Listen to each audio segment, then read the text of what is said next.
accessible for all lives. And remember, every vote counts. You're listening to Positive Vibes with Shane Nikolic, making positivity and gratitude louder in a podcast world. Positive Vibes with Shane Nikolic.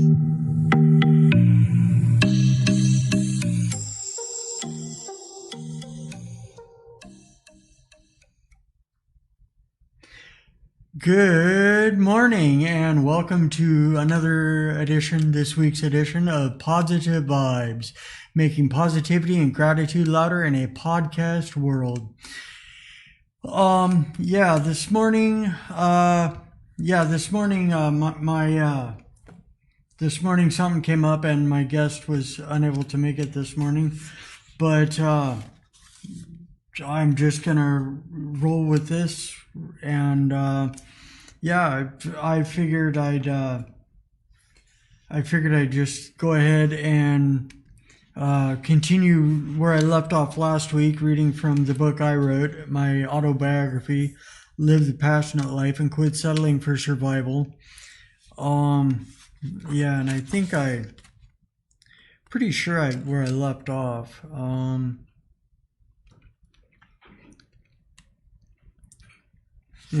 I'll just start back here.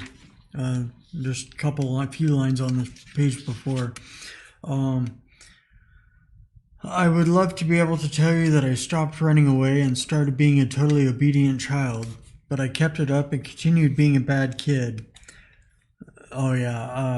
Just to back up a little bit for anyone who wasn't watching or listening last week, didn't catch last week's episode, I was reading about a runaway trip I was on with a friend, a buddy, and he was, he got caught stealing, was getting in trouble with the police, and I saw this from a distance, and so I just took off. Not took off running, I just walked away. And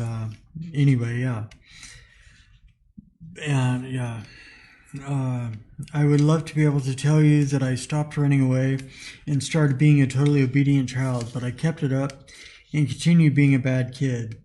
I could recount a multitude of stories of my days as a teenage alcoholic drug addict, drinking, doing drugs, smoking cigarettes, stealing, running away from home, etc., etc. Instead, I'll shorten it up simply by stating that none of the drugs, booze, cigarettes, stealing, running away, none of it made me feel better in the long run. It all just left me feeling like crap. I finally reached my bottom when I was 16.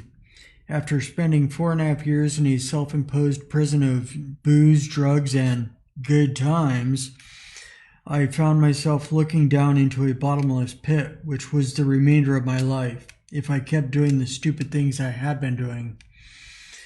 After having a spiritual awakening and thinking about my life, where I was actually going instead of where I would like to be going, I came to the conclusion that should I have carried on the way I was going, I was and am still positive that I would have ended up dead or locked up forever and a day. I sent out a 911 prayer and asked God to please help me out of the bind I was in at the time, and in return, I would never drink alcohol or do drugs again. I remained dry, no alcohol or drugs, for 9 or 10 months and got to the point where I had to make a decision. I had already made the decision to be clean and sober. I was not about to turn back to my previous existence, which was simply a life of intoxicated and troubled actions with good-natured intentions mixed in.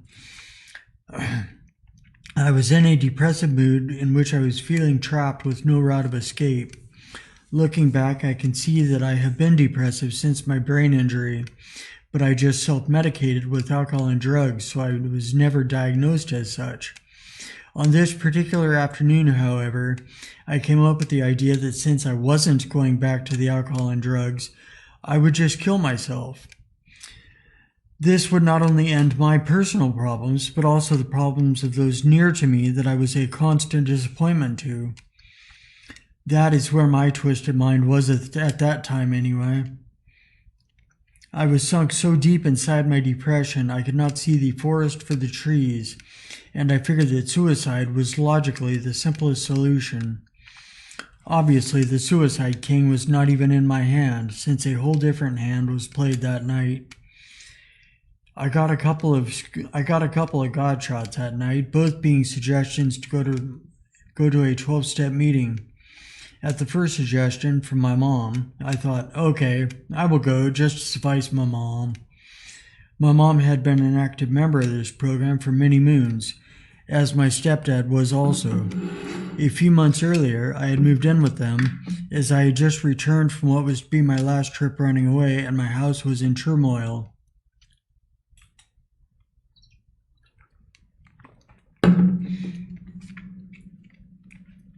The second suggestion that I get my butt to a meeting came from my doctor. When my mom had asked me why I was looking so depressed right before I was going to kill myself, I let the floodgates swing open and told her everything on my mind, exactly how I felt about the situation and what I was about to do. When we got to my doctor's appointment, which I would have missed had I gone through with killing myself, I opened up and told my doctor everything I had told my mom earlier that evening. When I had finished speaking, he immediately spun around in his chair and proceeded to pull a little book out of the middle drawer of his desk.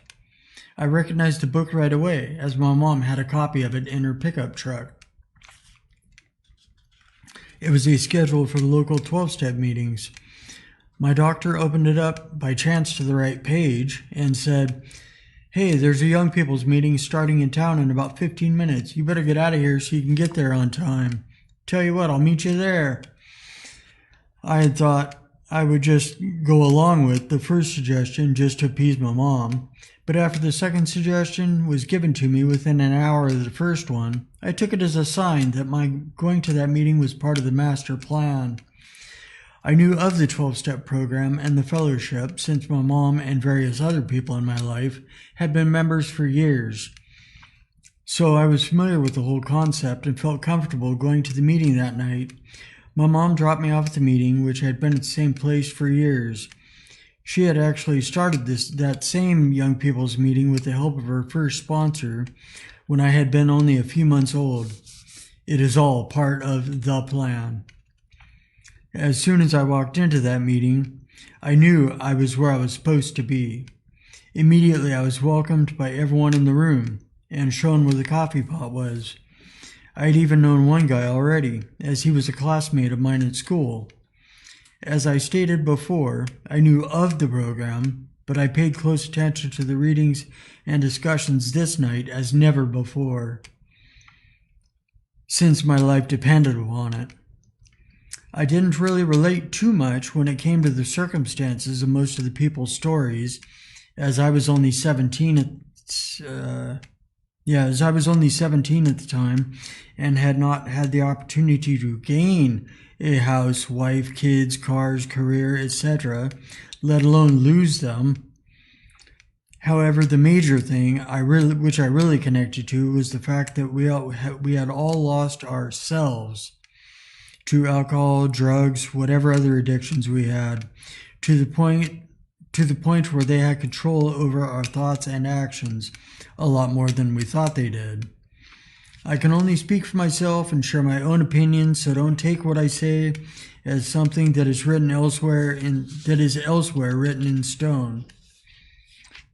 I worked the 12-step program to the best of my ability, following the suggestions that were given to me in the books and by other members who had been there and worked it before me. I could handle this one day at a time thing. That is the only way life has, does, or will pass for you, me, or anyone else. But simply stating the phrase, one day at a time, breaks it down in my mind. I don't know how your mind works, but for me, I like to keep things as simple as I can because it is easier to wrap my mind around smaller, simpler ideas or concepts. That's not to say that I don't think about some very complex stuff, but I hope you know what I'm trying to get at. Being clean and sober, having a clear head to think with, and having transferred to an alternative high school where I could work at my own rate, I ended up completing my last 3 years of high school in a year and a half. A few times I even completed a full credit's worth of work over a weekend. I found I could do a lot more if I actually applied myself to the work I had to do instead of just procrastinating. Over that last year and a half, I served as ASB treasurer for both school years, school newspaper reporter both years, and editor for one of those years. I was getting back into life, whereas in my past, my semi-constant state of intoxication held me back from full participation in life. Now, I was even attending the recovery group at school and helping fellow students start their journeys in recovery.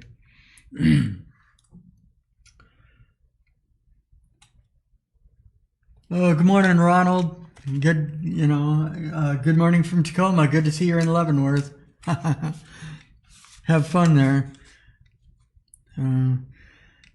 I finished and turned in the very last of my schoolwork for high school on a Monday in March 1994. I attended one of my usual meetings the next night and met a newcomer who hired me to work for the business he owned. On Wednesday morning, he came to my house and picked me up for work and took me home after work. On Wednesday morning, he came to my house and picked me up for work and took me home after work. He spoke with his wife, and they decided it would be beneficial for everyone if I just moved into their house. Then I would not have to worry about getting to work, and they would not have to put out the extra effort for transporting me back and forth. I will tell you that besides not being financially able to handle the responsibility of having a car, I never did trust my visual motor skills, hand-eye coordination, enough to drive safely. I did have my learner's permit when I was 15 and a half years old, but never did anything after that so far as working toward getting my driver's license. My boss's wife and I became very good friends and would sit and talk quite a lot about alcoholism and addiction, work, and life in general, as my boss was often relapsing on his drug of choice and spending countless hours working in the shop, which was in the backyard of their house. We would go to the store and get some groceries, then proceed to come back home and have tea and crumpets, literally tea and crumpets, while discussing life and stuff. As a graduation present, she even paid for me to have my hair braided at a local salon when it came time for my graduation ceremony in June of 1994. It was literally a pain in my butt having that done, as it took about 6 hours. Although I did get up a couple of times to go outside and smoke a cigarette, which gave me a chance to stretch my muscles. An unhealthy way to stretch your muscles, get up and have a cigarette. But at any rate, it must have been quite a sight seeing me with 52 little braids